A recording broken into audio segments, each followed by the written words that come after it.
세상에 태어나서 내가 처음으로 기적이라고 느낀 존재가 있었습니다. 그 아이는 내 품에 안긴 채 작고 약한 숨을 내쉬고 있었지요. 바로 내 아들이었습니다. 나는 이미 세 딸의 엄마였습니다.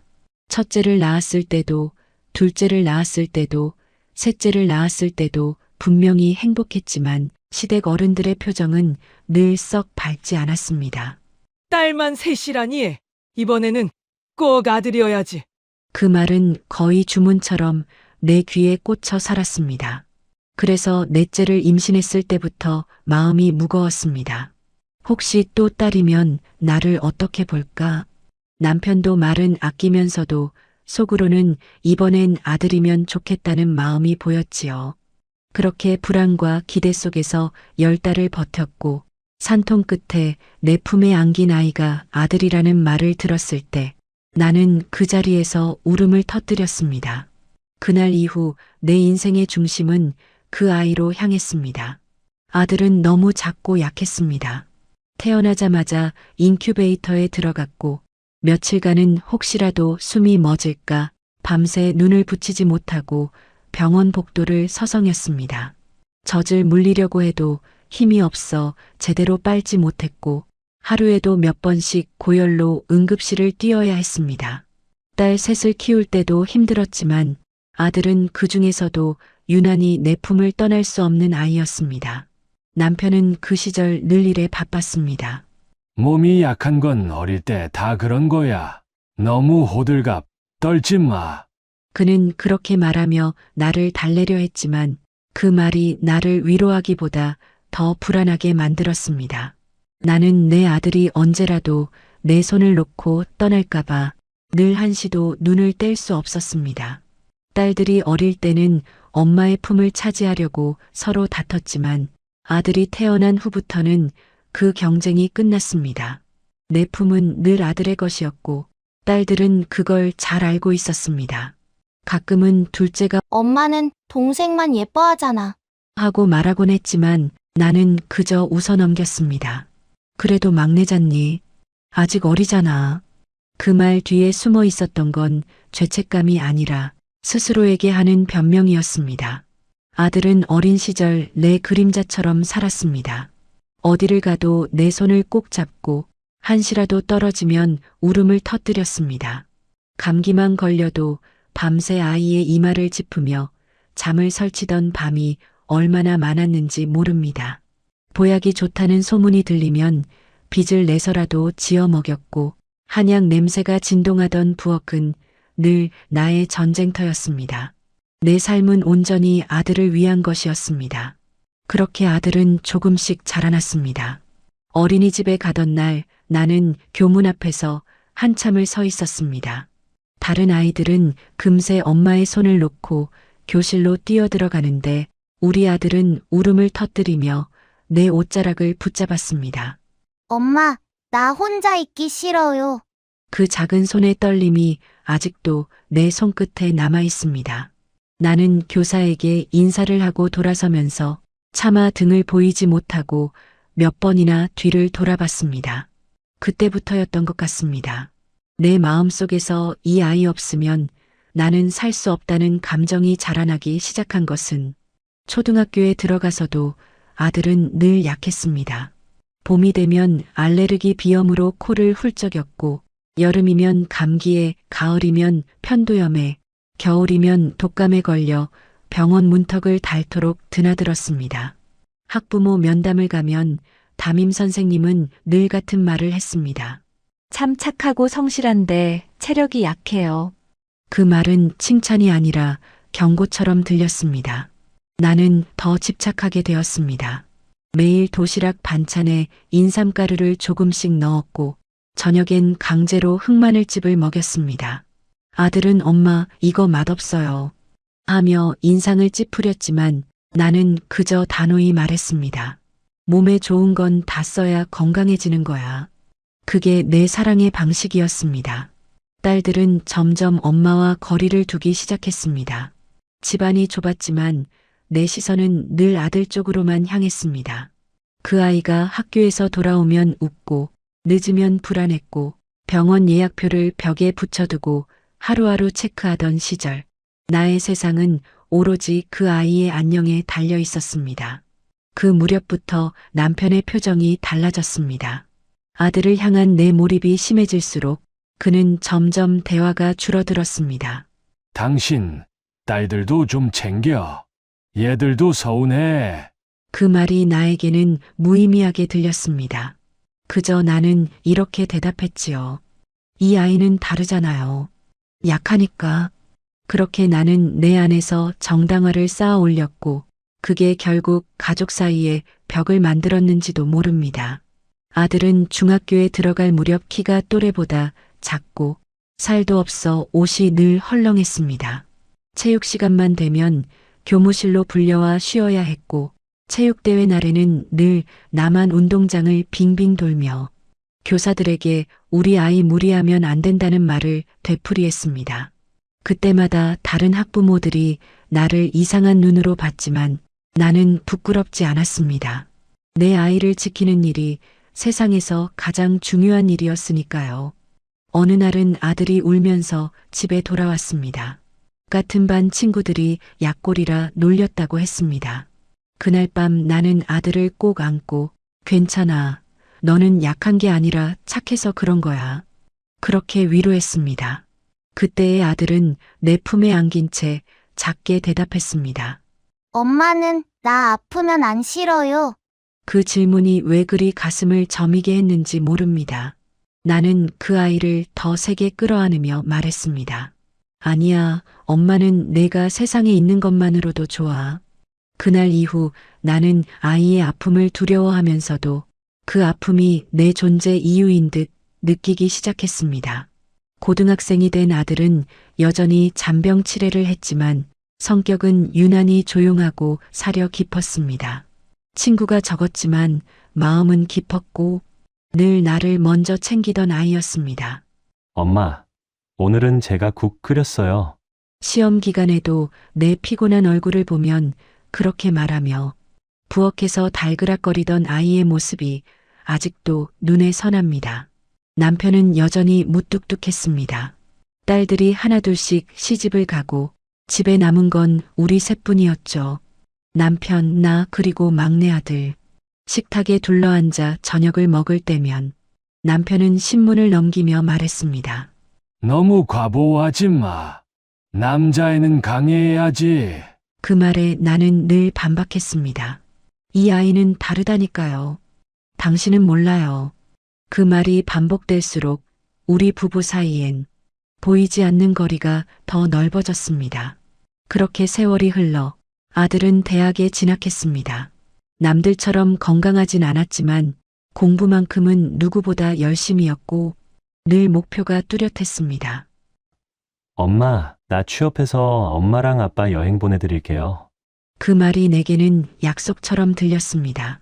그 약속이 이뤄지지 않을 거라는 걸 그때의 나는 전혀 몰랐습니다.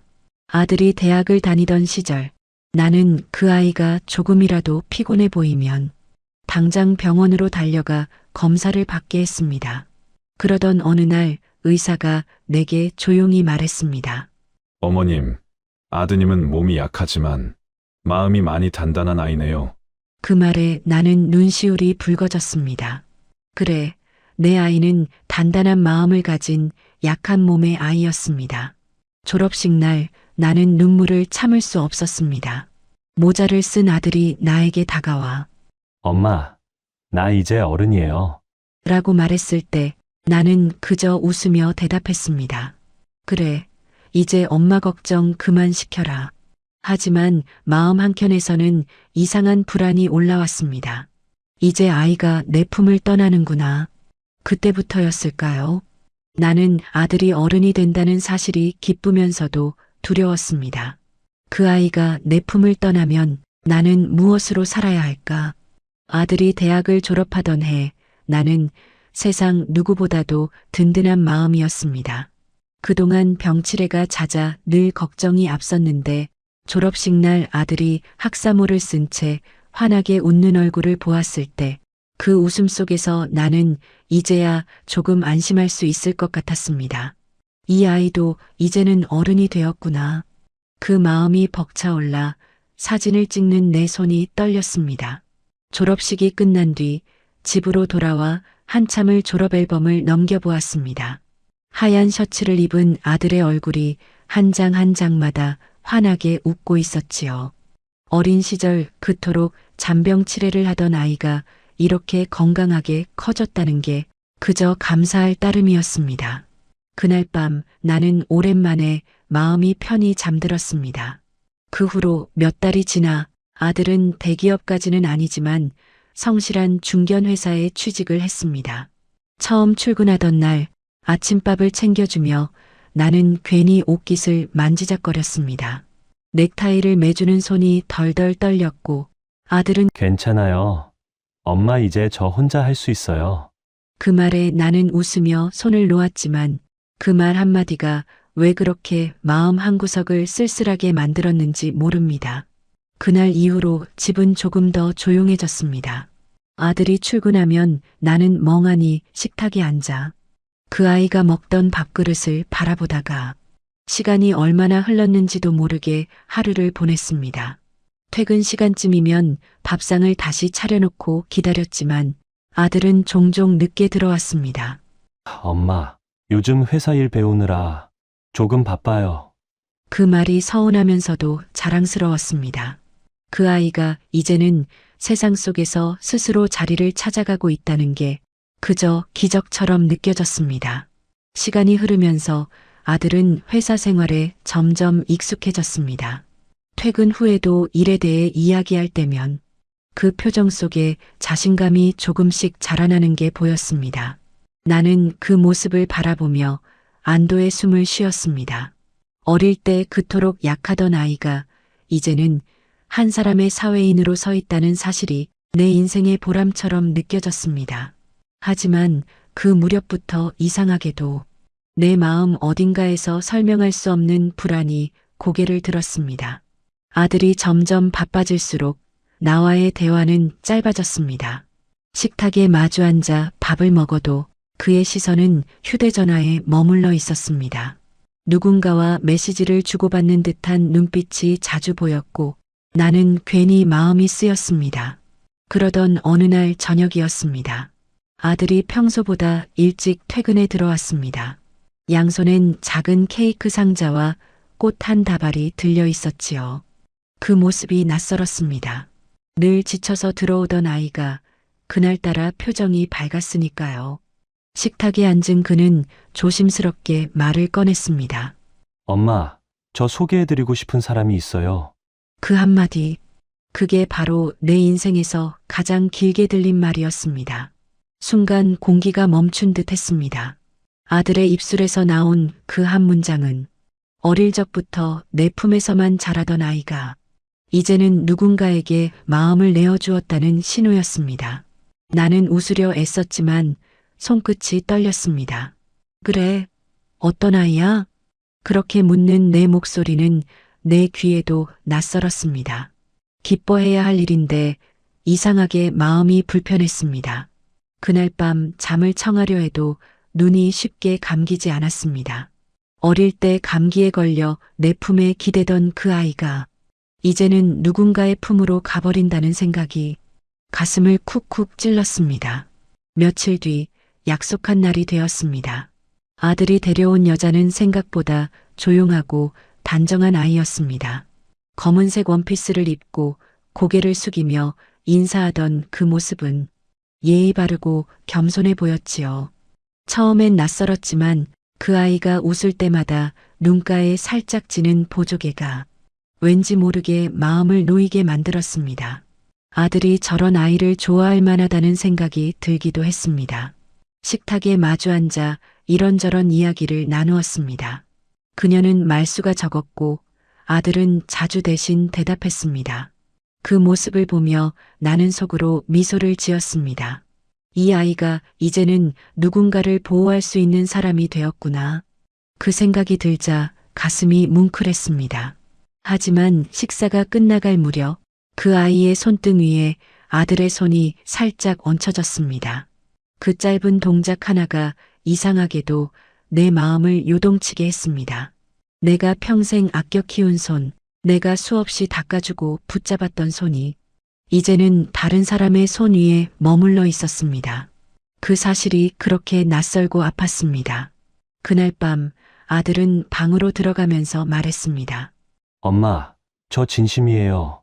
그 말 한마디에 나는 아무 대답도 하지 못했습니다. 그저 문이 닫히는 소리만 들리던 밤, 나는 식탁 위에 남은 2개의 찻잔을 바라보다가 한참을 멍하니 앉아 있었습니다. 이제는 정말 어른이 되었구나. 그 생각이 떠오르자 눈물이 흘렀습니다. 기쁨인지 슬픔인지 알 수 없는 눈물이었습니다. 그날 이후로 나는 매일 스스로에게 다짐했습니다. 이제는 내려놓아야 한다고, 이제는 그 아이의 세상을 인정해줘야 한다고. 하지만 마음은 쉽사리 따라오지 않았습니다. 아들은 점점 바빠졌고 퇴근 후에는 그 여자와의 약속이 많아졌습니다. 집에 있는 시간이 줄어들었고 주말이면 나 대신 그 아이와 시간을 보냈습니다. 빈 식탁을 마주 앉아 있자면 어쩐지 집안 공기가 달라진 듯 느껴졌습니다. 딸들이 전화를 걸어와 엄마, 막내가 드디어 여자친구 생겼다며? 축하드려요. 하고 말할 때면 나는 억지로 웃었습니다. 그 웃음이 자꾸만 가시지 않는 쓸쓸함에 묻혀버렸습니다. 아들이 결혼을 결심했다는 말을 꺼낸 건 그 아이를 소개한 지 반년쯤 지난 뒤였습니다. 그날도 평범한 저녁이었습니다. 밥을 먹던 아들이 젓가락을 내려놓고 조심스럽게 말했습니다. 엄마, 저 결혼하려고요. 순간 숨이 막혔습니다. 이해해야 한다는 걸 알면서도 내 안에서 이제 정말 떠나는구나 하는 생각이 들었습니다. 눈앞에 있는 아들이 여전히 어릴 적 그 아이처럼 느껴졌기에 그 말을 받아들이기가 쉽지 않았습니다. 그날 밤 나는 한참을 앨범을 꺼내 들었습니다. 갓난아기였던 아들이 인큐베이터 속에서 눈을 감고 있던 사진, 초등학교 입학식 날 교문 앞에서 울던 사진, 대학 졸업식 날 모자를 쓴 채 웃던 사진, 그 모든 사진이 한순간에 뒤섞여 눈앞에 아른거렸습니다. 그래, 이제는 이 아이가 자기의 삶을 살 차례지. 스스로 그렇게 다짐하면서도 눈물은 멈추질 않았습니다. 아들이 결혼하겠다고 말하던 그날 밤 나는 도무지 잠을 이룰 수 없었습니다. 방 안에 불을 꺼도 마음속에서는 불이 꺼지지 않았습니다. 그저 이불을 가슴께까지 끌어올리고 눈을 감았지만 아들의 목소리가 계속해서 머릿속을 맴돌았습니다. 엄마, 저 결혼하려고요. 그 말 한마디가 내 안에서 메아리 쳤습니다. 나는 하루에도 수십 번씩 그 장면을 떠올렸습니다. 식탁에 마주 앉아 밥을 먹던 평범한 저녁, 갑자기 젓가락을 내려놓으며 내 눈을 바라보던 그 눈빛 속에는 망설임이 없었습니다. 그게 더 이상했습니다. 그 아이는 어릴 때부터 무슨 결정을 내릴 때면 늘 나를 먼저 보곤 했습니다. 어떤 옷을 입을지, 어떤 대학을 갈지, 어떤 과목을 들을지조차도 늘 내 표정을 살피던 아이였습니다. 그런데 그날만큼은 달랐습니다. 그의 눈빛에는 이미 정해진 길을 걷고 있다는 확신이 있었습니다. 그게 내 마음을 더 무겁게 했습니다. 밤새 뒤척이다가 새벽녘이 되어 겨우 눈을 붙였지만 해가 뜨기도 전에 다시 눈을 떴습니다. 부엌에 나가 밥솥을 열었을 때 김이 아직 다 빠지지 않은 밥 냄새가 퍼졌습니다. 그 냄새 속에서 이상하게 서운함이 밀려왔습니다. 이제 이 밥을 같이 먹을 날이 얼마나 남았을까? 그 생각이 들자 눈물이 핑 돌았습니다. 그날 아침 아들이 출근 준비를 하며 부엌으로 들어왔습니다. 양복을 입은 그의 뒷모습은 어느새 어른이 되어 있었습니다. 넥타이를 고쳐 매는 손길이 어쩐지 능숙해 보였고 그 손등 위에 자리 잡은 잔주름이 낯설었습니다. 그 순간 나는 마음이 복잡해졌습니다. 퇴근하고 나면 잠깐 얘기 좀 하자. 그 말이 입 밖으로 나왔습니다. 아들은 고개를 끄덕이며 말없이 나갔습니다. 문이 닫히는 소리가 들릴 때까지 나는 그 자리에 서 있었습니다. 하루 종일 집안이 조용했습니다. 빨래를 널고 저녁찌개를 끓이고 식탁을 정리했지만 손끝마다 힘이 빠졌습니다. 내가 그토록 지켜온 이 집이 곧 아들의 발걸음이 사라질 공간이 될지도 모른다는 생각 때문이었습니다. 저녁이 되자 아들이 들어왔습니다. 평소보다 피곤해 보였지만 표정은 차분했습니다. 나는 조심스레 물컵에 물을 따르고 식탁 맞은편에 앉았습니다. 그리고 한참을 말없이 그를 바라봤습니다. 무엇부터 물어야 할지 몰라 그저 눈으로 그 아이의 얼굴을 더듬었습니다. 어린 시절 그토록 약하던 아이의 모습이 이제는 온데간데 없고 대신 낯선 어른이 앉아 있었습니다. 나는 천천히 입을 열었습니다. 정말로 그 아이와 결혼하고 싶니? 그 말이 나오기까지 오랜 시간이 걸렸습니다. 내 입술이 몇 번이고 떨렸고 그 말 속에는 수많은 감정이 섞여 있었습니다. 기대, 걱정, 질투, 두려움 모두가 한꺼번에 밀려들어 내 목을 조여왔습니다. 아들은 내 말을 들은 뒤 한참을 침묵했습니다. 식탁 위에 시계 초침 소리만이 또박또박 울렸습니다. 그 짧은 순간이 그렇게 길게 느껴질 줄 몰랐습니다. 나는 그 아이의 대답을 기다리며 손끝으로 물컵 가장자리를 계속 돌렸습니다. 이유 없이 두려웠습니다. 그가 아니오라고 말하든 네라고 말하든 어느 쪽이든 내 마음이 무너질 것 같았습니다. 그러다 아들이 천천히 고개를 들었습니다. 눈빛은 단단했고 목소리는 조용했습니다. 엄마, 저 진심이에요. 그 한마디가 방안을 울렸습니다. 그 말은 단순한 대답이 아니었습니다. 이제는 엄마 품을 벗어나 자신의 인생을 걸어가겠다는 선언처럼 들렸습니다. 순간 나는 아무 말도 할 수 없었습니다. 입을 열면 눈물이 터질 것 같았습니다. 그저 고개를 끄덕였을 뿐입니다. 아들의 얼굴에는 평온함이 있었고 그 얼굴을 보자 문득 어린 시절이 겹쳐 보였습니다. 고열로 응급실 침대에 누워있던 그 얼굴, 약 봉지를 들고 집으로 돌아오던 그날의 그 얼굴, 그리고 지금 나를 마주보고 있는 그 얼굴, 모두가 한 아이의 시간 속에 겹쳐 있었습니다. 나는 물컵을 내려놓으며 조용히 숨을 고르며 스스로를 다독였습니다. 이제는 놓아줘야 해. 그 생각이 머리로는 이해되었지만 마음은 여전히 거부했습니다. 아들이 멀어지는 상상만 해도 가슴이 미어졌습니다. 그날 밤 나는 한참을 창가에 서 있었습니다. 커튼 틈 사이로 도시의 불빛이 반짝였고 그 불빛 하나하나가 마치 아들의 새로운 삶처럼 느껴졌습니다. 그래, 이 아이도 이제는 자기 세상으로 가는구나. 그 생각이 들자 눈가가 따뜻해졌습니다. 하지만 이상하게도 그 따뜻함 뒤에는 차가운 그림자가 따라왔습니다. 그림자는 어쩐지 낯설지 않았습니다. 아들이 태어난 그날부터 나는 늘 불안이라는 그림자와 함께 살았으니까요. 이제 그 그림자가 또다시 내 곁에 와 앉은 듯 했습니다. 아들은 잠들기 전 내 방문을 살짝 열었습니다.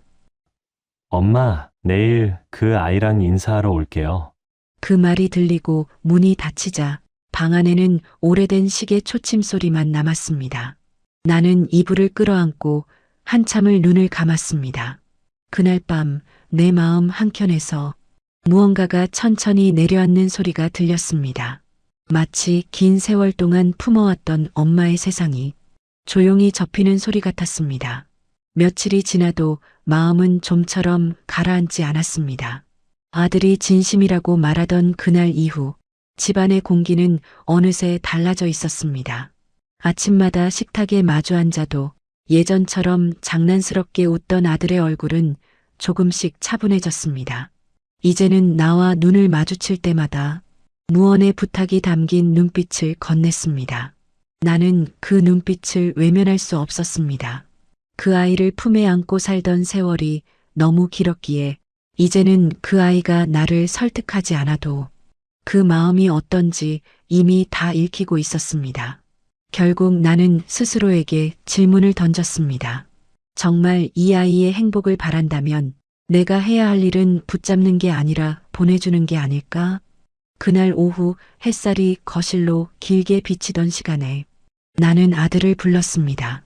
손에 따뜻한 차를 한 잔 쥔 채 아들이 앉기를 기다렸습니다.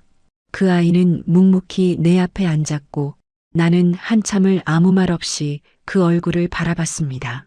한때 내 품에 꼭 안기던 그 얼굴이 이제는 어른의 얼굴이 되어 있었습니다. 입술이 바짝 말라 한 모금의 차를 삼키고 나서야 나는 겨우 한마디를 꺼냈습니다. 그래, 결혼하렴.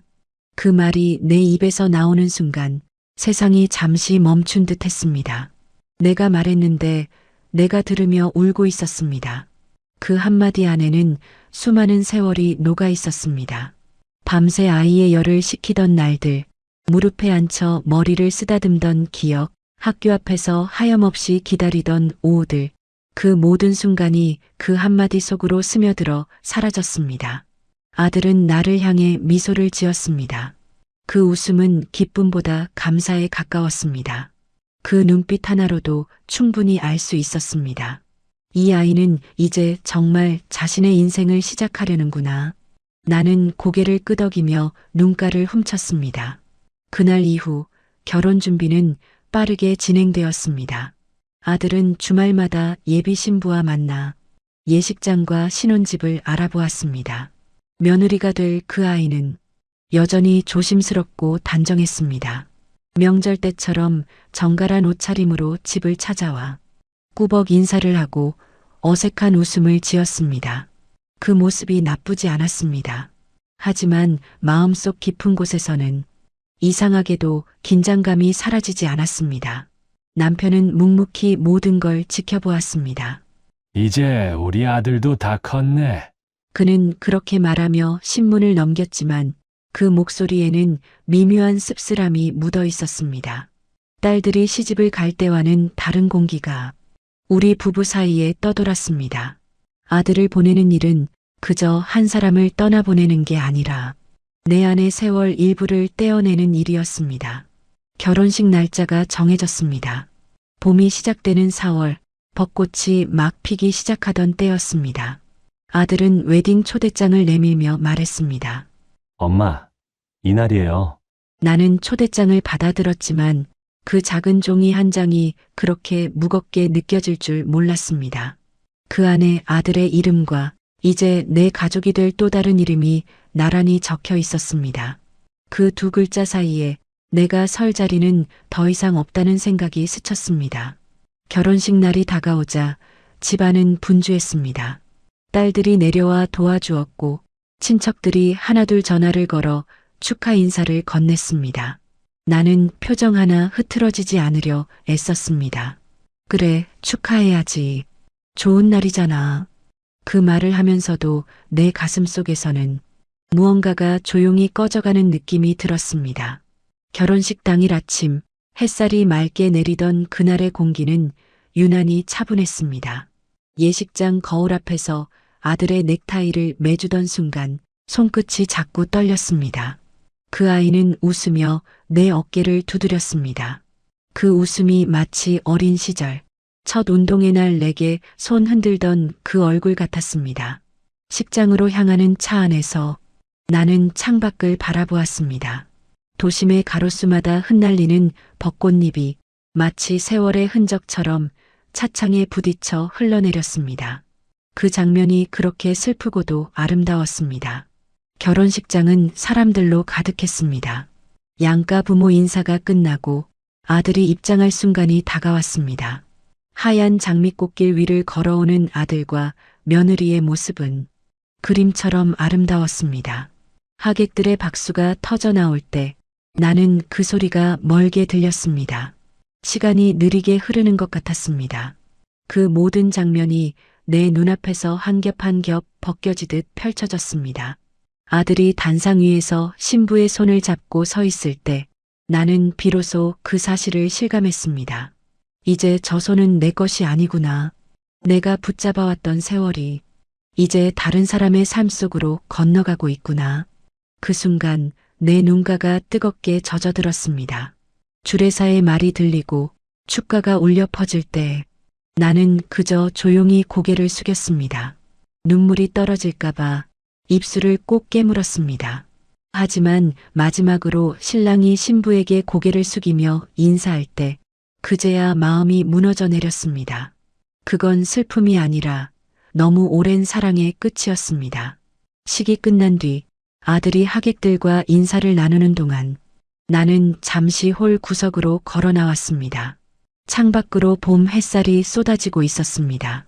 그 빛 속에서 아들과 며느리가 웃고 있는 모습이 보였습니다. 그 모습은 참으로 행복해 보였습니다. 그렇게 환하게 웃는 아들의 얼굴을 보니 비로소 안심이 되었습니다. 그래, 이제 됐다. 그 순간 내 마음 한켠에서 길고도 조용한 한숨이 흘러나왔습니다. 그 한숨 속에는 축복과 이별이 함께 들어 있었습니다. 예식이 모두 끝나고 손님들이 하나둘 돌아간 뒤 아들이 내게 다가와 조용히 인사했습니다. 엄마, 고마워요. 그 말에 나는 웃으며 고개를 끄덕였습니다. 그 웃음은 오래된 슬픔과 깊은 사랑이 뒤섞인 웃음이었습니다. 그날 밤 집으로 돌아왔을 때 식탁 위에는 아침에 차려놓았던 국이 식어 있었습니다. 국물 위로 기름막이 얇게 굳어 있었고 그걸 바라보다가 나는 조용히 숟가락을 내려놓았습니다. 그날따라 집안이 너무나 조용했습니다. 이제는 더 이상 엄마 다녀왔어요. 라는 목소리가 들리지 않을 거라는 걸 그제야 실감했습니다. 나는 거실 불을 끄고 창가에 섰습니다. 결혼식장에서 본 벚꽃이 바람에 흩날리듯 내 마음속에서도 무언가가 천천히 흩어지고 있었습니다. 아들이 떠난 자리에 남은 것은 고요함 뿐이었습니다. 하지만 그 고요함 속에서 나는 이상하게도 평온함을 느꼈습니다. 이제 이 아이는 스스로의 삶을 살게 되었고 나는 그 길의 문 앞에서 조용히 등을 떠밀어준 사람으로 남았습니다. 결혼식이 끝난 뒤에도 마음이 오래도록 울렁거렸습니다. 사진 속 웃는 얼굴들을 아무리 들여다보아도 그날의 소음과 웃음이 이미 멀게 느껴졌습니다. 아들이 떠난 자리에는 평소보다 더 큰 고요가 깃들었고 그 고요함은 낯설게 집안 구석구석을 감싸고 있었습니다. 그로부터 며칠 뒤 아들은 조심스럽게 말을 꺼냈습니다. 신혼집을 마련할 여유가 아직 없다고 했습니다. 회사에 다닌 지 이제 겨우 1년 남짓, 적금도 얼마 되지 않았고 대출을 내서 새 집을 얻기에는 당장 부담이 너무 크다고 했습니다. 며느리도 동의했다고 했습니다. 당분간은 시댁에서 함께 지내는 게 좋겠다고 둘 다 그렇게 정했다고 말했습니다. 나는 잠시 말이 없었습니다. 아들을 독립시키고 싶다는 마음과 아직 내 곁에 두고 싶다는 마음이 엇갈렸습니다. 하지만 이미 결혼을 허락한 이상 그 결정마저 막을 수는 없었습니다. 그래, 아직은 젊은 부부니까 조금만 도와주자. 그렇게 스스로를 다독이며 허락했습니다. 며느리가 처음 집으로 들어오던 날 나는 부엌 창문을 열어놓고 오래도록 바람을 맞았습니다. 바람이 커튼을 살짝 흔들며 들어올 때마다 이 집의 공기가 새로워질 것 같은 기분이 들었습니다. 그녀는 작은 캐리어 2개와 깔끔하게 포장된 박스 몇 개를 들고 들어왔습니다. 문턱을 넘을 때 그녀의 표정은 어색했지만 그 속에는 조심스러운 미소가 담겨 있었습니다. 그녀는 문 앞에서 깊게 고개를 숙였습니다. 그 모습이 예의 바르고 단정했습니다. 그날 저녁 식탁에는 4사람이 둘러앉았습니다. 나와 남편, 아들, 그리고 며느리. 식탁 위에는 익숙한 반찬들이 있었지만 공기는 어딘가 달랐습니다. 남편은 조용히 숟가락을 들었고 아들은 신경이 곤두선 듯 며느리 쪽을 힐끗거렸습니다. 나는 일부러 평소보다 더 밝은 목소리로 말을 건넸습니다. 우리 집밥이 입에 맞을지 모르겠네. 그녀는 미소를 지으며 조용히 고개를 끄덕였습니다. 그 미소가 억지스럽지 않아 다행이었습니다. 며느리는 생각보다 눈치가 빨랐습니다. 식사가 끝나자마자 자리에서 일어나 그릇을 모으고 싱크대로 향했습니다. 그냥 두어, 내가 할게. 그렇게 말했지만 그녀는 끝까지 그릇을 놓지 않았습니다. 손에 비누 거품이 묻은 채로 조심스럽게 물을 틀던 그 뒷모습이 이상하게도 단정해 보였습니다. 나는 그 모습을 지켜보며 그래, 이 정도면 괜찮겠구나 하고 생각했습니다. 며칠이 지나자 며느리는 점점 이 집의 리듬에 익숙해졌습니다. 아침이면 먼저 일어나 부엌불을 켜고 내가 끓이던 된장국 냄새가 나기도 전에 벌써 밥솥에서 김이 올라왔습니다. 어머니, 오늘은 제가 아침 차릴게요. 그 한마디를 들을 때마다 괜히 마음이 찡했습니다. 그녀가 내 부엌에서 움직이는 모습이 처음엔 낯설었지만 조금씩 고맙게 느껴졌습니다. 남편도 그 변화를 느꼈는지 며느리가 차린 밥상 앞에서 이 집 분위기가 참 좋아졌네 하고 말했습니다.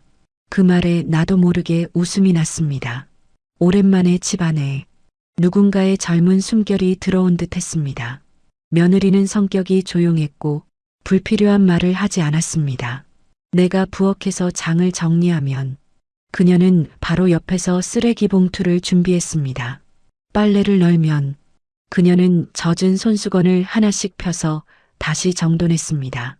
그런 사소한 동작들이 묘하게도 나의 긴장을 조금씩 누그러뜨렸습니다. 아들은 여전히 회사 일로 바빴습니다. 아침 일찍 나가 밤늦게 들어왔지만 며느리는 불평 한마디 없었습니다. 그 대신 늘 조용히 현관문 소리에 맞춰 남편의 옷을 받아들고 밥을 데우고 물을 끓였습니다. 그녀의 행동에는 어색함보다는 성실함이 배어 있었습니다. 나는 가끔 부엌 창가에 서서 그녀가 베란다에서 빨래를 거두는 모습을 바라보았습니다. 햇살에 비친 그녀의 손동작이 부드러웠고 그 안에는 묘한 정성이 느껴졌습니다. 처음엔 혹시나 요즘 세대다운 건조함이 있지 않을까 걱정했지만 그녀는 의외로 꼼꼼하고 세심했습니다. 빨래집게 하나, 수건 하나에도 질서가 느껴졌습니다. 그날 저녁 식사 후 설거지를 마친 며느리가 젖은 손을 닦으며 내게 다가왔습니다. 그녀는 잠시 머뭇거리더니 조용히 고개를 숙였습니다. 어머니, 부족하지만 잘 배우겠습니다. 그 한마디가 내 가슴을 깊이 울렸습니다. 그 말은 단순한 인사가 아니었습니다. 그녀의 목소리에는 진심과 겸손이 함께 섞여 있었습니다. 그 순간 내 안의 경계심이 조금 무너져 내렸습니다. 나는 조용히 고개를 끄덕이며 그녀의 어깨를 가볍게 토닥였습니다. 그래, 아직은 괜찮다. 그날 밤 나는 그 말을 마음속으로 수없이 되뇌었습니다. 며느리가 들어온 지 한 달쯤 되자 집안의 공기가 조금 더 부드러워졌습니다. 부엌에서는 두 사람의 발소리가 함께 섞여 들렸고 식탁 위에는 늘 따뜻한 반찬이 놓였습니다. 남편은 요즘 들어 자주 웃었고 아들은 회사에서 돌아오면 며느리 옆에 앉아 그녀의 손을 가만히 잡았습니다. 그 평온한 풍경을 바라보며 나는 그저 조용히 마음을 다독였습니다. 하지만 어딘가 알 수 없는 불안이 늘 그림자처럼 따라다녔습니다. 너무 평온하면 오히려 낯설었습니다. 삶은 언제나 균형을 맞추듯 평화를 오래 두지 않는다는 걸 나는 이미 오래전부터 알고 있었습니다. 그래서였을까요?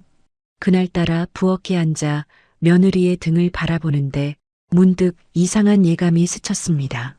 이 평화가 오래가진 않겠구나. 하지만 그 예감이 현실이 될 거라고는 그때의 나는 아직 몰랐습니다. 그날은 유난히 날씨가 좋았습니다. 맑고 바람도 잔잔했으며 햇살이 부드럽게 커튼 사이로 스며들던 아침이었습니다. 부엌에서는 된장국이 끓고 있었고 며느리는 평소처럼 말없이 식탁을 정리하고 있었습니다. 아들은 출근길에 커피를 한 잔 마시며 가볍게 손을 흔들었습니다. 다녀오겠습니다. 그 인사가 문 밖으로 사라질 때까지 나는 여느 때처럼 문 앞에 서 있었습니다. 그날만큼은 아무런 예감도 없었습니다. 점심 무렵 빨래를 널고 있던 내게 전화 한 통이 걸려왔습니다.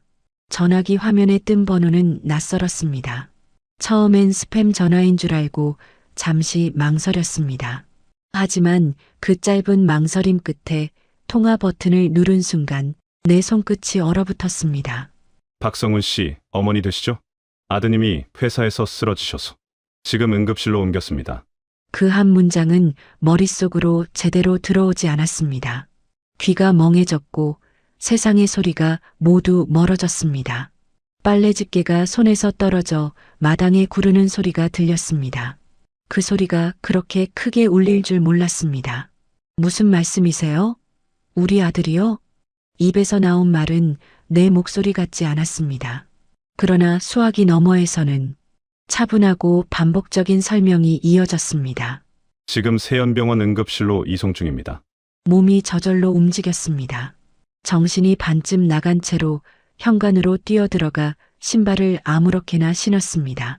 주머니에서 떨어진 지갑을 주울 틈도 없이 핸드백만 붙잡은 채 택시를 잡았습니다. 세연병원으로요, 빨리요. 제발 빨리 가주세요. 입술이 바짝 말랐고 머릿속은 새하얗게 비어 있었습니다. 창밖의 풍경은 빠르게 뒤로 밀려갔습니다. 햇빛이 눈부셨지만 그 빛조차 견딜 수 없었습니다. 가슴 한가운데서 어떤 것이 미친 듯이 쿵쾅거렸습니다. 아무 일 아닐 거라고, 단지 과로 때문일 거라고 자꾸만 스스로에게 되뇌었습니다. 하지만 그 말이 마음속 깊이 닿지 않았습니다. 병원에 도착했을 때 응급실 입구는 소란스러웠습니다. 하얀 가운을 입은 사람들, 들것 위의 환자들, 삑삑거리는 기계음이 뒤섞인 공간 속에서 나는 제정신이 아니었습니다. 접수대 앞에서 이름을 말했지만 목소리가 떨려 제대로 나오지 않았습니다. 박성훈 씨 보호자분, 이쪽으로 오세요. 간호사가 나를 안내했습니다. 비닐 커튼 뒤쪽에서 기계음이 요란하게 울리고 있었습니다. 그 속에 내 아들이 있었습니다. 산소 마스크를 낀 얼굴은 창백했고 이마엔 땀이 번들거렸습니다. 늘 출근길에 보던 그 단정한 얼굴이 아니었습니다. 나는 그 자리에서 무릎이 꺾였습니다. 숨이 가빠졌고 손끝이 차가워졌습니다. 어머니, 조금만 진정하세요. 누군가 내 어깨를 붙잡았습니다. 하지만 그 손길이 느껴지지 않았습니다. 그저 투명한 커튼 너머로 아들의 손등 위에 꽂힌 주사 바늘만 보였습니다. 그 얇고 가느다란 손이 떨릴 때마다 내 심장도 함께 흔들렸습니다. 얼마나 시간이 흘렀는지 모릅니다. 의사가 나를 별도의 상담실로 불렀습니다. 그 방 안에는 냉기가 돌았습니다. 책상 위에는 차트 몇 장과 청진기가 놓여 있었습니다. 의사는 잠시 말을 고르더니 차분하게 입을 열었습니다. 그 한마디가 내 세상을 무너뜨렸습니다. 급성 백혈병입니다. 순간 숨이 멎는 줄 알았습니다. 그 말이 내 귓속에서 맴돌며 천천히 현실이 되는 데까지 몇 초가 걸렸습니다. 눈앞이 흔들렸고 바닥이 기울었습니다. 손끝으로 책상 모서리를 붙잡았지만 몸이 말을 듣지 않았습니다. 지금 상태로는 빠른 치료가 필요합니다. 의사의 말이 이어졌지만 더 이상 아무것도 들리지 않았습니다. 급성 백혈병이라는 단어만 머릿속에서 계속 울리고 있었습니다. 나는 의자에 앉은 채로 손으로 얼굴을 감쌌습니다. 눈물이 한 방울도 나오지 않았습니다. 너무 커서, 너무 갑작스러워서 눈물조차 길을 잃은 듯 했습니다. 백혈병이라니, 그 병이 왜 우리 아이에게, 그 생각만이 머릿속을 가득 메웠습니다. 몸이 약하던 아이였지만 언제나 웃음을 잃지 않았던 아이였습니다. 늘 엄마 괜찮아요 라고 말하던 아이였습니다. 그 아이가 지금 이토록 차가운 병실 침대 위에 누워있다는 사실이 믿기지 않았습니다. 의사는 조심스럽게 서류를 내밀었습니다. 검사 결과와 향후 치료 계획이 적힌 종이였습니다. 그 종이 위의 숫자들과 영어 단어들이 전혀 현실의 언어로 보이지 않았습니다.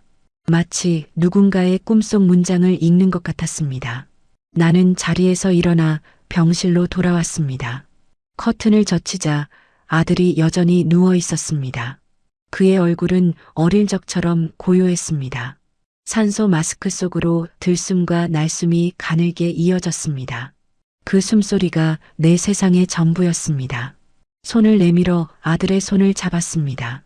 손끝이 차가웠지만 그 안에는 미세한 온기가 남아 있었습니다. 나는 그 손을 놓지 못했습니다. 손끝으로 느껴지는 미약한 생명의 맥박이 유일한 희망처럼 느껴졌습니다. 며느리와 남편이 뒤늦게 도착했습니다. 남편의 얼굴은 굳어 있었고 며느리는 입술을 깨문 채 아무 말도 하지 못했습니다. 그녀의 눈동자 속에도 두려움이 번지고 있었습니다. 나는 그들의 시선을 느꼈지만 그저 아들만 바라보았습니다. 병실의 불빛이 유난히 희미했습니다. 벽에 걸린 시계 초침 소리가 크게 울렸습니다. 그 시간 속에서 나는 단 한 가지 생각만 되뇌었습니다. 아무래도 안 된다면 내 생명을 나눠줄 수 없을까? 그날 밤 병원 복도 의자에 앉아 나는 밤새 하늘을 바라봤습니다. 유리창 밖으로 별빛이 희미하게 깜빡이고 있었습니다. 그 빛이 내게 말을 걸 듯 흔들렸습니다. 그때 깨달았습니다. 나는 이제부터 다시 싸워야 한다는 걸, 내가 대신 아파줄 수 없다면 끝까지 함께 버텨야 한다는 걸. 시간이 흘렀습니다. 길고도 지독했던 병실의 나날들이 하나의 계절을 바꿔놓았습니다. 창밖에 나뭇가지가 움츠러든 겨울을 지나 조심스레 새싹을 틔울 즈음 아들의 얼굴에도 조금씩 생기가 돌아오기 시작했습니다. 한때 창백하기만 하던 피부에 희미한 혈색이 돌았고 입술에는 다시 미소가 피어났습니다. 매일같이 들리던 심장 모니터의 삑 소리도 더 이상 불안의 소리가 아니었습니다. 나는 병실 구석 의자에 앉아 아들이 얕은 숨을 고르게 내쉬는 모습을 보며 수없이 가슴속으로 감사의 기도를 올렸습니다. 그토록 차가웠던 손끝이 이제는 미세한 온기를 되찾았습니다. 며느리도 처음엔 아들의 곁을 지켰습니다. 간병인의 손을 빌리지 않고 직접 죽을 끓이고 약봉지를 챙기며 묵묵히 하루하루를 버텨냈습니다. 그 모습이 고맙기도 하고 안쓰럽기도 했습니다. 그러나 시간이 길어질수록 그녀의 눈빛에서 피로가 스며들기 시작했습니다. 나는 그것을 애써 모른 척했습니다. 누구라도 지칠 수 있으니까, 지금은 오직 아들이 다시 일어서야 하는 시간이라 믿었으니까. 그 믿음이 내 하루를 버티게 해주었습니다. 그리고 어느 날 의사가 병실 문을 열고 들어왔습니다. 손에는 두꺼운 진료 차트가 들려 있었습니다. 하얀 가운이 햇빛에 번들거렸고 나는 숨을 죽이며 그의 입술을 바라보았습니다. 의사는 한참을 차트를 들여다보다가 조용히 고개를 들었습니다. 퇴원하셔도 됩니다. 그 한마디가 공기처럼 퍼졌습니다. 순간 숨이 멎은 듯 했습니다. 손끝에서 힘이 빠지고 눈앞의 세상이 흐릿해졌습니다. 눈물이 고였지만 참았습니다. 의사는 말을 이어갔습니다. 하지만 아직 완치라 보기엔 이릅니다. 당분간은 절대 무리하시면 안 됩니다. 집에서 안정하시면서 회복에만 전념하셔야 합니다. 나는 고개를 천천히 끄덕였습니다. 퇴원이라는 단어는 기적 같았지만 그 뒤에 따라붙은 무리 금지라는 말이 묘하게 마음을 짓눌렀습니다. 하지만 그보다 중요한 건 단 하나, 이 아이가 이제 살아 돌아간다는 사실이었습니다. 퇴원 수속을 밟는 동안 나는 손이 떨려 서류를 제대로 잡지 못했습니다. 기나긴 어둠이 끝나고 드디어 새벽이 오는 듯 했습니다. 병실 문을 나서는 순간 복도 창문으로 스며드는 햇빛이 이토록 따뜻할 수 있을까 싶었습니다. 나는 그 햇빛 아래에서 한참을 서 있었습니다. 살아줘서 고맙다. 마음속으로 그렇게 중얼거렸습니다. 며느리는 말없이 짐을 챙겼습니다. 그녀의 얼굴은 여전히 차분했지만 눈가에는 알 수 없는 피로가 번져 있었습니다. 그녀가 퇴원 서류 봉투를 들고 병실을 나설 때 나는 그 눈빛을 잠시 마주쳤습니다. 어딘가 멀리 보고 있는 듯한 시선이었습니다. 집으로 돌아오는 길, 차창 밖 풍경은 낯설 정도로 평화로웠습니다. 햇살은 부드럽고 사람들은 각자의 하루를 살고 있었습니다. 하지만 내 세상은 여전히 병원 냄새로 가득했습니다. 손끝에 남은 소독약의 냄새, 기계음의 잔향이 아직 귀에 맴돌았습니다. 집 문을 열자 오랜만에 맡는 집안 냄새가 코끝을 스쳤습니다. 따뜻한 공기가 몸을 감싸며 이제 정말 돌아왔구나 하는 실감이 들었습니다. 아들은 아직 힘이 없어. 남편의 부축을 받으며 거실로 들어섰습니다. 소파에 앉는 순간 그는 작게 숨을 내쉬었습니다.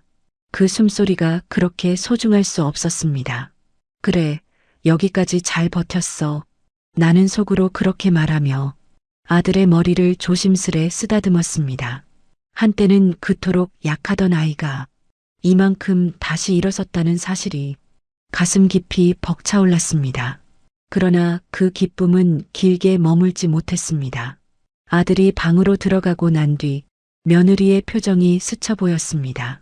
그녀는 문틈 사이로 남편의 침대를 정리하며 무언가를 중얼거렸습니다. 입술은 굳어 있었고 이마에는 미묘한 주름이 잡혀 있었습니다. 그녀의 손끝은 분명 정리를 하고 있었지만 그 움직임에는 마음이 없었습니다. 나는 그 모습을 가만히 지켜보았습니다. 며느리가 등을 돌린 채 깊은 숨을 내쉬는 그 순간 그녀의 어깨가 아주 살짝 떨리는 게 보였습니다. 그건 슬픔의 떨림이 아니었습니다. 지쳐서 나온 한숨의 떨림이었습니다. 그녀는 고개를 돌려 나를 보았습니다. 순간 얼굴에 억지 미소가 번졌지만 그 눈빛은 웃고 있지 않았습니다. 나는 그 미묘한 표정을 놓치지 않았습니다. 그녀는 아무 말 없이 천천히 부엌 쪽으로 걸어갔습니다. 발소리가 유난히 가벼웠습니다. 그날 밤 아들은 조용히 잠이 들었고 남편은 거실에서 신문을 펼쳤습니다. 집안은 오랜만에 고요했습니다. 그 고요 속에서 나는 부엌에 앉아 식탁 위의 찬물을 바라봤습니다. 컵 속의 물결이 조용히 흔들리더니 잠시 후 멈췄습니다. 그 멈춘 물결처럼 우리 집의 공기도 그렇게 정지해 있었습니다. 며느리는 설거지를 마치고 방으로 들어갔습니다. 문이 닫히는 소리가 유난히 차갑게 들렸습니다. 그 소리를 들으며 나는 알았습니다. 무언가가 아주 천천히 그러나 분명히 달라지고 있다는 것을. 그날 아침은 여느 날과 다르지 않았습니다. 햇살은 유난히 따뜻했고 창문을 열면 봄바람이 부드럽게 커튼을 흔들었습니다.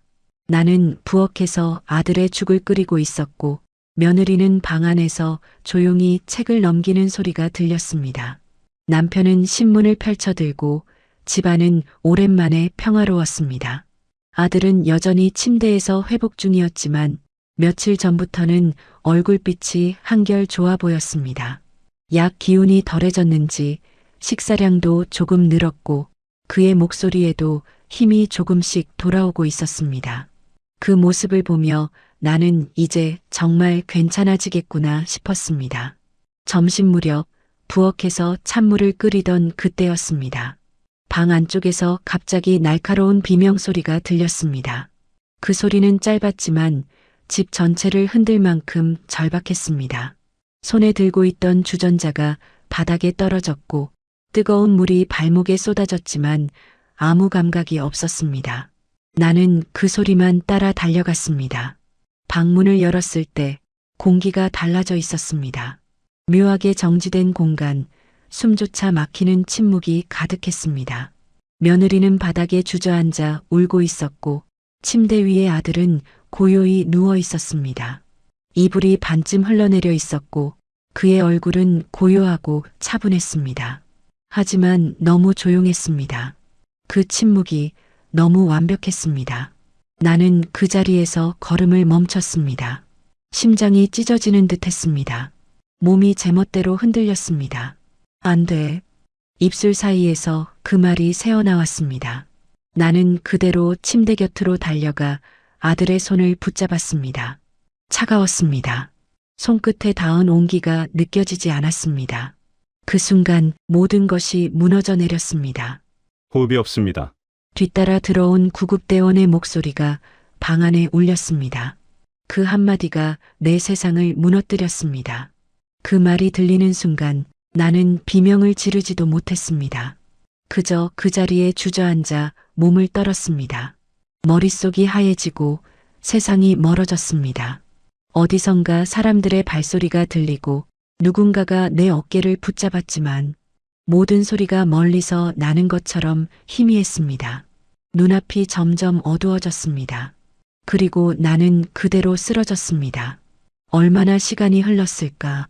희미한 빛이 다시 눈을 자극했습니다. 천장에 하얀 형광등이 눈부시게 번졌습니다. 나는 낯선 침대 위에 누워 있었습니다. 팔에 꽂힌 링거줄이 보였고 곁에는 남편이 앉아 있었습니다. 그의 얼굴은 울다 지친 얼굴이었습니다. 눈가가 퉁퉁 부어 있었고 손등에는 힘이 빠져 있었습니다. 장례 절차 준비했어. 내일 발인이야. 남편의 목소리가 낮게 깔렸습니다. 그 말이 현실처럼 들리지 않았습니다. 입을 열었지만 목소리가 나오지 않았습니다. 아들의 이름을 불러보려 했지만 목에서 공기만 새어나왔습니다. 나는 다시 눈을 감았습니다. 꿈이겠지. 그렇게 스스로에게 속삭였지만 눈을 떠도 현실은 변하지 않았습니다. 병실 밖에서 들리는 사람들의 발소리가 장례식장의 냄새처럼 느껴졌습니다. 다음 날 아들의 영정사진이 장례식장 한가운데 놓였습니다. 사진 속 아들은 환하게 웃고 있었습니다. 그 웃음이 너무 생생해서 사진을 보는 것이 고통이었습니다. 사람들이 하나둘 찾아와 절을 하고 꽃을 놓고 위로의 말을 건넸습니다. 하지만 아무 말도 들리지 않았습니다. 모든 것이 흐릿했고 그저 향 냄새와 울음소리만 공중에 맴돌았습니다. 며느리는 조용히 상복을 입고 구석에 서 있었습니다. 눈을 붉혔지만 그 표정에는 어딘가 모르게 멍한 기운이 감돌았습니다. 눈물을 흘리고 있었지만 그 눈물의 결이 내 슬픔과는 달랐습니다. 그녀의 어깨가 미세하게 떨릴 때마다 내 마음 한켠이 얼어붙는 느낌이 들었습니다. 발인 날 아침, 하늘은 이상하리만큼 맑았습니다. 구름 한 점 없는 하늘 아래 장례차가 천천히 움직이기 시작했습니다. 나는 그 뒤를 따르며 울지도 못했습니다. 몸에 힘이 모두 빠져 있었고 눈물조차 말라 있었습니다. 관 뚜껑이 닫히는 순간 나는 그 자리에 주저앉았습니다. 조금만 더 시간을 속으로 수없이 외쳤지만 시간은 누구의 부탁도 들어주지 않았습니다. 장례식이 끝나고 모든 절차가 마무리된 뒤 집으로 돌아왔습니다. 집 문을 여는 순간 차가운 공기가 밀려들었습니다. 거실에는 여전히 아들이 앉던 자리가 있었습니다. 컵이 하나, 책이 하나, 그의 흔적이 곳곳에 그대로 남아 있었습니다. 나는 천천히 집안을 둘러보았습니다. 그런데 어딘가 이상했습니다. 방마다 불이 꺼져 있었고 집안이 유난히 조용했습니다. 며느리는 남편에게 물었지만 그는 고개를 저었습니다. 아침에 나갔어. 아무 말도 없이. 그 말을 듣는 순간 가슴 한쪽이 싸늘하게 식어갔습니다. 장례가 끝나기도 전에 그녀는 떠난 것이었습니다.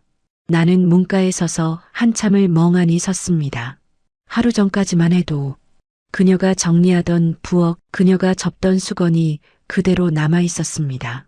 집안은 다시 예전의 침묵으로 돌아왔습니다. 하지만 그 침묵은 이제 다른 결을 가지고 있었습니다. 그건 평화의 고요가 아니라 무언가가 완전히 사라진 뒤 남은 빈자리의 정적이었습니다. 나는 천천히 소파에 앉았습니다. 손끝이 떨렸습니다. 눈앞에는 아직 아들의 마지막 미소가 남아 있었습니다.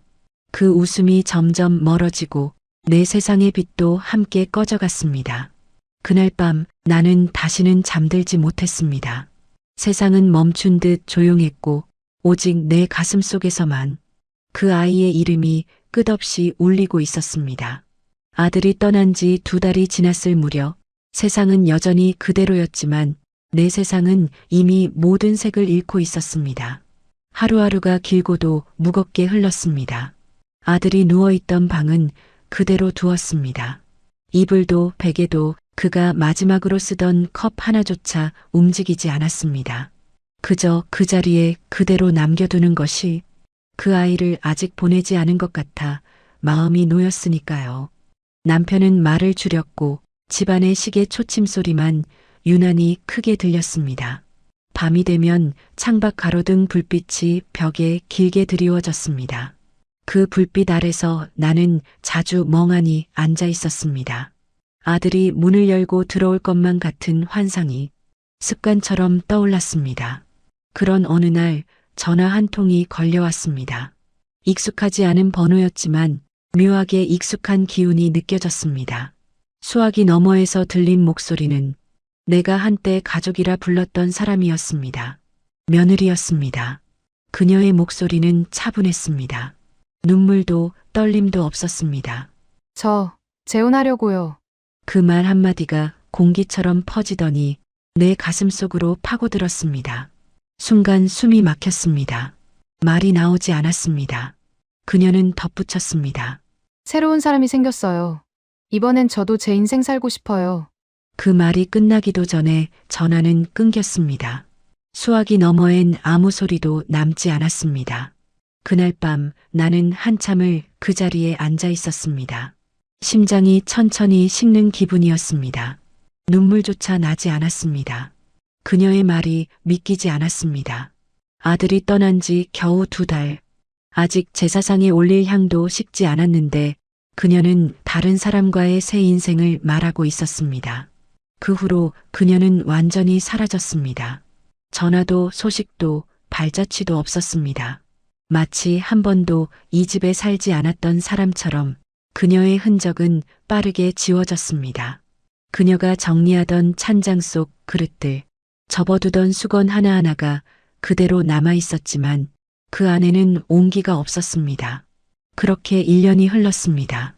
계절이 4번 바뀌는 동안 나는 여전히 매일 아들의 이름을 불렀습니다. 봄의 햇살 아래서도 겨울의 찬 바람 속에서도 내 입술은 늘 같은 이름을 되뇌었습니다. 그 아이의 부재는 익숙해지지 않았습니다. 그런데 그날 늦은 오후 문 두드리는 소리가 들렸습니다. 낯선 발소리였습니다. 현관문을 열자 그녀가 서 있었습니다. 며느리였습니다. 1년 만이었습니다. 그녀는 어딘가 변해 있었습니다. 옷차림은 세련되어 있었고 얼굴엔 피로 대신 묘한 단호함이 깃들어 있었습니다. 눈빛은 차가웠습니다. 그녀는 인사도 없이 현관으로 들어왔습니다. 손에 든 가방을 내려놓으며 그녀의 입술이 움직였습니다. 그때 제가 전 남편한테 한 병 간호 이제 보상받을 때가 된 것 같아요. 그 한마디가 내 머릿속을 하얗게 만들었습니다. 순간 귀에서 모든 소리가 사라졌습니다. 심장이 쿵하고 내려앉았고 손끝이 덜덜 떨렸습니다. 그녀는 당당했습니다. 저도 사람인데 그때 몇 달 동안 회사도 그만두고 간병했잖아요. 그 시간의 대가 당연히 받아야죠. 그녀의 목소리는 놀라울 만큼 담담했습니다.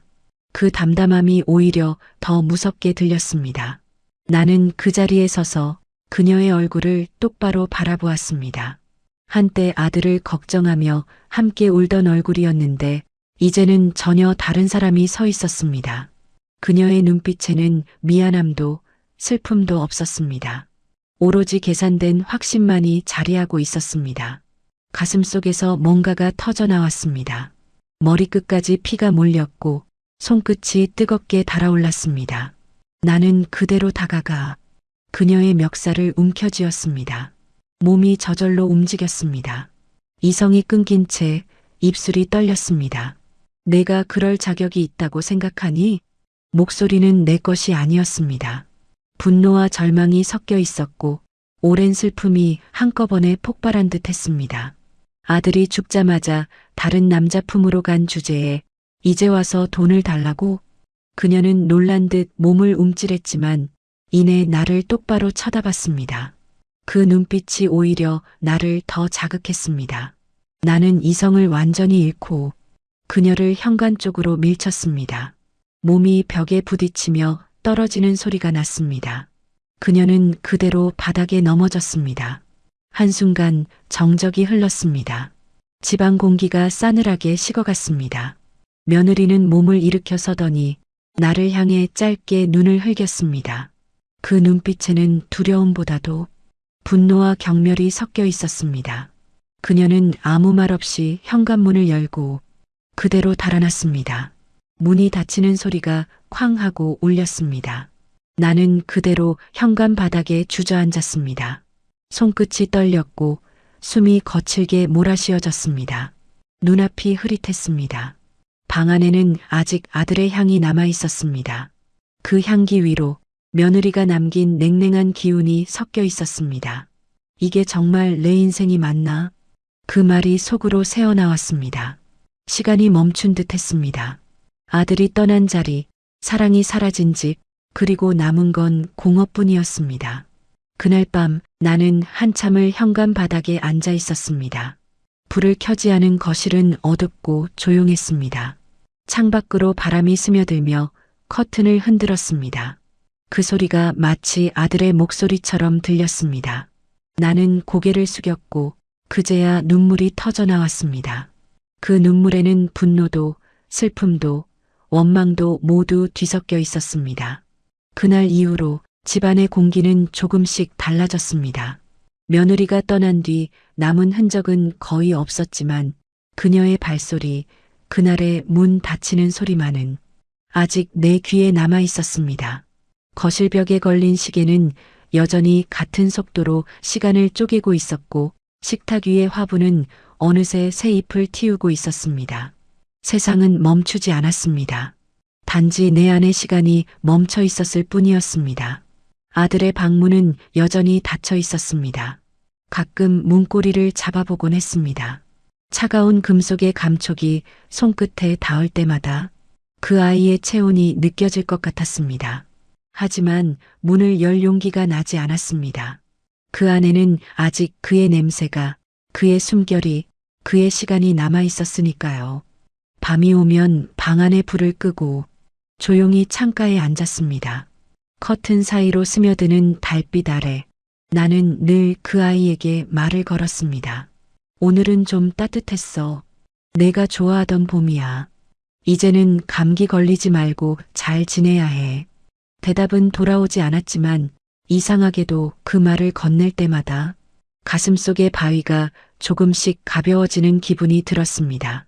슬픔은 줄지 않았지만 그리움이 모양을 바꾸기 시작했습니다.